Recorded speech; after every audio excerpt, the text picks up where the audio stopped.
ലഡാക്കിൽ നടന്നിരിക്കുന്നത് നേപ്പാളിലും ബംഗ്ലാദേശിലും നടന്നതുപോലത്തെ തന്നെ കലാപത്തിനുള്ള ആഹ്വാനം തന്നെയാണ്. അതിനുള്ള തെളിവുകളാണിപ്പോൾ ഇന്റലിജൻസ് റിപ്പോർട്ടിൽ വിരൽ ചൂണ്ടുന്നത്. കാശ്മീരിൽ റദ്ദാക്കിയ ആർട്ടിക്കിൾ 370 തിരികെ സ്ഥാപിക്കുവാനും സംസ്ഥാന പദവിക്കും വേണ്ടി ലഡാക്കിൽ ഉണ്ടാക്കിയ കലാപം നേപ്പാളിലും ബംഗ്ലാദേശിലും ഉണ്ടായ അട്ടിമറി മോഡൽ തന്നെയാണ്. അതിൽ ആവേശം ലഭിച്ചത് രാജ്യത്തിന് പുറത്തുനിന്നാണ് ഇന്റലിജൻസ് റിപ്പോർട്ട് സൂചിപ്പിക്കുന്നത്. ഇന്ത്യൻ സുരക്ഷാ ഏജൻസികളുടെ കരുത്തിലാകട്ടെ ഈ അട്ടിമറി പൊളിച്ചെടുക്കാൻ സാധിച്ചു എന്നതാണ് ഇപ്പോൾ റിപ്പോർട്ടുകൾ പുറത്തു വന്നിരിക്കുന്നത്.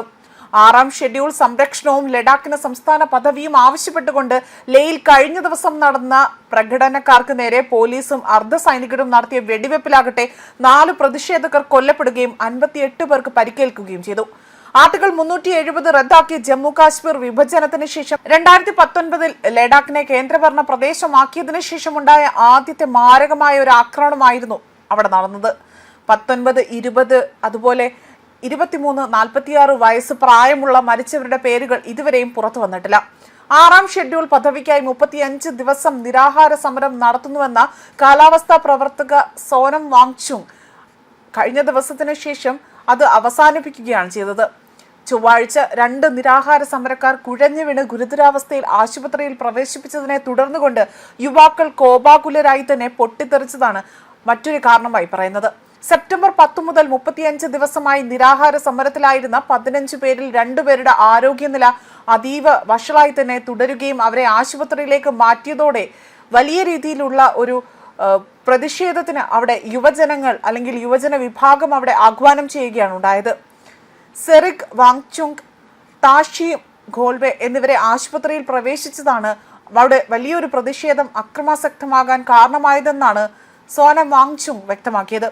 ഇദ്ദേഹം നടത്തുന്ന നിരാഹാര സമരവും വലിയൊരു പ്രക്ഷോഭത്തിന്റെ ഭാഗം തന്നെയായിരുന്നു. ലഡാക്കിലേക്ക് 6ാം ഷെഡ്യൂൾ നീട്ടണം, സംസ്ഥാന പദവി വേണം, ലേയ്ക്കും കാർഗിലിനും പ്രത്യേക ലോക്സഭാ സീറ്റുകൾ വേണമെന്നും തൊഴിലിനുള്ള സംവരണം എന്നിവ നടപ്പാക്കുന്നതിന് കേന്ദ്രവുമായുള്ള ചർച്ചകൾ പുനരാരംഭിക്കണമെന്ന ആവശ്യം ഉന്നയിച്ചുകൊണ്ടായിരുന്നു അവിടെ വലിയ രീതിയിലുള്ള പ്രതിഷേധം സംഘടിപ്പിച്ചത്. ജോലികളിൽ നിന്ന് മാറ്റി നിർത്തപ്പെട്ടവരിനാൽ തന്നെ യുവാക്കൾക്കിടയിൽ ഉണ്ടായ നിരാശയുടെ ഫലമായിരുന്നു ഈ സാഹചര്യമെന്നാണ് വാങ്ചുങ് പറയുന്നത്. ലഡാക്കിൽ ജനാധിപത്യമില്ലെന്നും പൊതുജനങ്ങൾക്ക് നൽകിയ 6ാം ഷെഡ്യൂൾ വാഗ്ദാനം പാലിക്കപ്പെട്ടിട്ടില്ല എന്നും ഇവിടെ ചൂണ്ടിക്കാട്ടുന്നുണ്ട്. പ്രതിഷേധകരുടെ ആവശ്യങ്ങളിൽ ഇനി അടുത്ത ചർച്ച നടക്കുന്നത് ഒക്ടോബർ 6-നാണ്. ആഭ്യന്തര മന്ത്രാലയവും അതുപോലെ മറ്റ് കാർഗിൽ ഡെമോക്രാറ്റിക് അലയൻസും അവിടുത്തെ അംഗങ്ങൾ ഉൾപ്പെടുന്ന ലഡാക്ക് പ്രതിനിധികളും തമ്മിലാണ് ചർച്ചകൾ നടക്കുന്നത്.